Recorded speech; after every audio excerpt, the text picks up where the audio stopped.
Depression, কেরিয়ারের চিন্তা আর চারপাশের মানুষের অবহেলা কি আপনাকে ভেতর থেকে শেষ করে দিচ্ছে মনে হচ্ছে? সব রাস্তা বন্ধ। আজ আপনাকে এমন 3টি ইসলামিক অভ্যেসের কথা বলবো যা আপনার ভেতরের সমস্ত অশান্তি নিমেষেই দূর করে দেবে। প্রিয় ভাই ও বোন, আমরা এমন এক যুগে বাস করছি যেখানে আমাদের চারপাশে মানুষের অভাব নেই, কিন্তু আমাদের মনের কথা শোনার মতো, আমাদের ভেতরের ক্ষতগুলোকে মলম লাগিয়ে দেওয়ার মতো মানুষের বড্ড অভাব। রাতে যখন পুরো পৃথিবী ঘুমে পড়ে, তখন হয়তো আপনার মাথার ভেতর হাজারটা চিন্তা ঘুরপাক খায়। আমার কেরিয়ারের কি হবে? সবাই আমাকে ভুল বুঝছে কেন? আমার জীবনটা কেন এত কঠিন?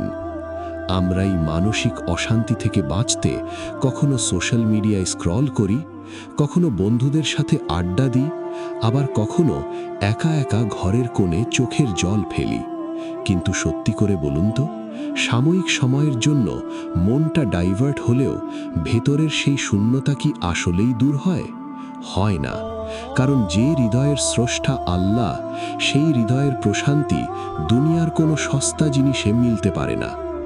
আল্লাহ তাআলা পবিত্র কোরআনের সূরা আর রাদের 28 নম্বর আয়াতে স্পষ্ট করে বলে দিয়েছেন, জেনে রেখো, আল্লাহর স্মরণেই কেবল হৃদয়গুলো প্রশান্ত হয়।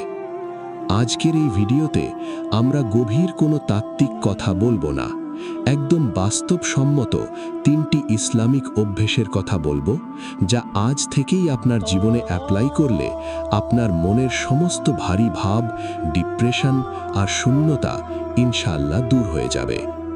আমাদের প্রথম এবং সবচেয়ে শক্তিশালী অভ্যেসটি হলো তাহাজ্জুদ এবং আল্লাহর সাথে একান্তে কথা বলা। আপনি হয়তো বলবেন, আমি তো 5 ওয়াক্ত নামাজই ঠিকমতো পড়তে পারি না, আমি আবার তাহাজ্জুদ কিভাবে পড়ব? ভাই আমার, বোন আমার, একটু গভীরভাবে চিন্তা করুন। দিনের বেলা যখন আমরা মানুষের সামনে থাকি, আমাদের একটা মুখোশ পরে থাকতে হয়। আমরা হাসি মুখে থাকি, যাতে কেউ আমাদের দুর্বলতা বুঝতে না পারে। কিন্তু শেষ রাতে যখন পুরো পৃথিবী গভীর ঘুমে মগ্ন, তখন কোনো লোক দেখানো ভাব থাকে না।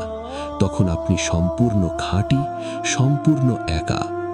সহিহ বুখারী ও মুসলিমের একটি বিখ্যাত হাদিসে এসেছে, রাসূলুল্লাহ সাল্লাল্লাহু আলাইহি ওয়াসাল্লাম বলেছেন, আমাদের মহান রব প্রতি রাতের শেষ তৃতীয়াংশে দুনিয়ার আকাশে নেমে আসেন এবং ঘোষণা করেন, কে আছো যে আমাকে ডাকবে আর আমি তার ডাকে সাড়া দেব?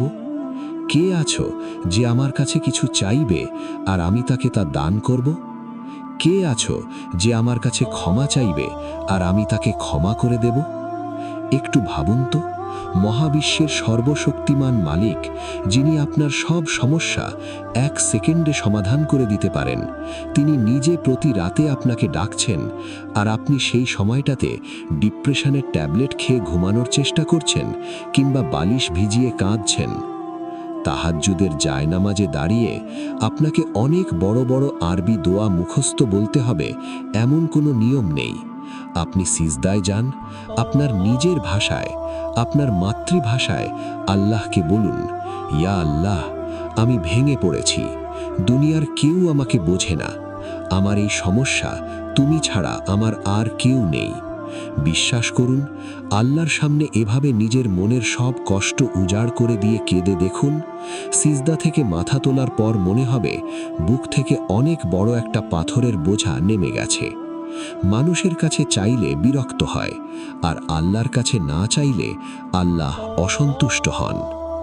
মানসিক অশান্তি দূর করার দ্বিতীয় জাদুকরী অভ্যেসটি হল অধিক পরিমাণে ইস্তিগফার বা আল্লাহর কাছে ক্ষমা প্রার্থনা করা।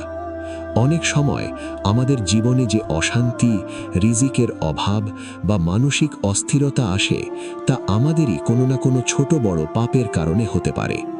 পাপ মানুষের মনকে কালো করে দেয়, আর কালো হয়ে যাওয়া মনে কখনো শান্তি থাকতে পারে না।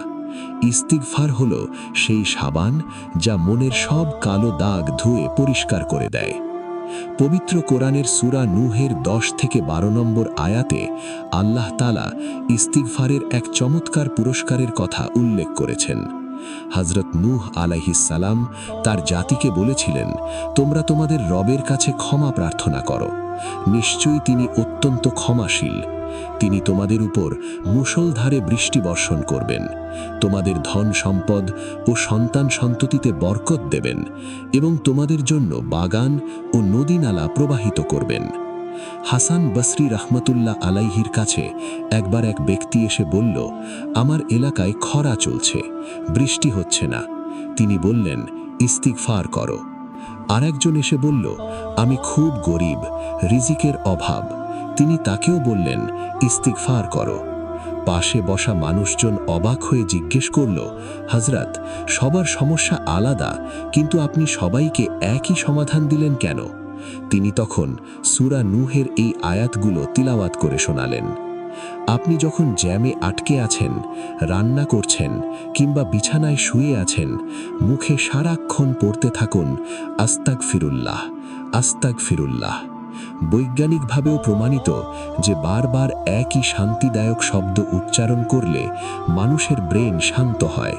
আর ইসলাম আমাদের শিখিয়েছে, ইস্তিগফার করলে শুধু ব্রেন শান্ত হয় না, আল্লাহর রহমতে বন্ধ হয়ে যাওয়া রিজিক আর সফলতার দরজাও খুলে যায়। আমাদের ভেতরের অশান্তি দূর করার ৩ নম্বর এবং সবচেয়ে গুরুত্বপূর্ণ অভ্যেসটি হল তাওয়াক্কুল বা আল্লাহর উপর ভরসা করা এবং তার ফয়সালাকে মেনে নেওয়া। আমাদের ডিপ্রেশনের মূল কারণ কি জানেন? আমরা অতীত নিয়ে আফসোস করি আর ভবিষ্যৎ নিয়ে অতিরিক্ত দুশ্চিন্তা বা ওভার থিঙ্কিং করি। ইস, সেদিন যদি আমি এই ভুলটা না করতাম, সেদিন যদি ও আমাকে ছেড়ে না যেত। এই হলো অতীত। আর আগামী বছর আমার কি হবে, আমি কি চাকরিটা পাবো, এই হলো ভবিষ্যৎ। রাসূলুল্লাহ সাল্লাল্লাহু আলাইহি ওয়াসাল্লাম সুনান ইবনে মাজার একটি চমৎকার হাদিসে বলেছেন, তোমরা যদি আল্লাহর উপর সঠিক ও যথাযথভাবে তাওয়াক্কুল বা ভরসা করতে, তবে তিনি তোমাদের ঠিক সেভাবেই রিজিক দিতেন যেভাবে তিনি পাখিদের রিজিক দিয়ে থাকেন। পাখিরা সকালে খালি পেটে বাসা থেকে বের হয় এবং সন্ধ্যায় ভরা পেটে বাসায় ফিরে আসে। পাখি কি জানে সকালে সে কোথায় খাবার পাবে? তার কি কোনো ব্যাংক অ্যাকাউন্ট বা চাকরি আছে? নেই। সে শুধু আল্লাহর উপর ভরসা করে ডানা মেলে দেয়। তাওয়াক্কুল মানে এই নয় যে আপনি হাত পা গুটিয়ে বসে থাকবেন। আপনি আপনার সর্বোচ্চ চেষ্টা করবেন, পড়াশুনো করবেন, চাকরির চেষ্টা করবেন, কেরিয়ার গড়ার জন্য খাটবেন, কিন্তু ফলাফল যাই আসুক না কেন তা আল্লাহর ইচ্ছা মনে করে মেনে নেবেন। মনে রাখবেন, আপনি আপনার জন্য যা চান, আল্লাহ আপনার জন্য তার চেয়েও উত্তম কিছু চান। কারণ আপনি শুধু আপনার বর্তমান দেখছেন আর আল্লাহ আপনার ভবিষ্যৎ দেখছেন। হয়তো আজ যে রিজেকশন বা ব্যর্থতার কারণে আপনি কাঁদছেন, কয়েক বছর পর পেছনে ফিরে তাকিয়ে আপনি নিজেই বলবেন, আলহামদুলিল্লাহ, সেদিন ওটা না হইয়েই আজ আমি এত ভালো আছি। আল্লাহর সিদ্ধান্তের উপর এই ভরসাটা যেদিন আপনার মনের ভেতর গেঁথে যাবে, সেদিন দুনিয়ার কোনো ক্ষতি বা কোনো মানুষ আপনাকে আর হতাশ করতে পারবে না। প্রিয় দর্শক, জীবন কখনো সবসময় মসৃণ হবে না। পরীক্ষা আসবেই, কিন্তু সেই পরীক্ষার দিনগুলোতে আমরা কার হাত ধরছি সেটাই আসল। আজ থেকেই জীবনের রুটিনটা একটু বদলে ফেলুন। প্রথমত, শেষ রাতে উঠে মাত্র 2 রাকাত তাহাজ্জুদ পড়ে আল্লাহর কাছে মনের কথা বলুন। দ্বিতীয়ত, সারাদিন চলতে ফিরতে মুখে ইস্তিগফারের তাসবিহ জারি রাখুন। তৃতীয়ত, নিজের সর্বোচ্চ চেষ্টাটুকু করে ফলাফলের ভার আল্লাহর উপর ছেড়ে দিয়ে শান্তিতে ঘুমোতে যান। আল্লাহ তাআলা আমাদের সবাইকে এই অভ্যেসগুলো নিজেদের জীবনে আমল করার তৌফিক দান করুন এবং আমাদের মনের সমস্ত অশান্তি দূর করে দিয়ে হৃদয়কে প্রশান্তিতে ভরিয়ে দিন। আমিন। ভিডিওটি ভালো লাগলে আপনার সেই বন্ধুর সাথে শেয়ার করুন যে হয়তো এই মুহূর্তে ভীষণ মানসিক অশান্তির মধ্য দিয়ে যাচ্ছে। আপনার একটি শেয়ার হয়তো কারো মনকে শান্ত করতে পারে। আজ এই পর্যন্তই। দেখা হবে পরবর্তী ভিডিওতে। আসসালামু আলাইকুম ওয়া রাহমাতুল্লাহি ওয়া বারাকাতুহু।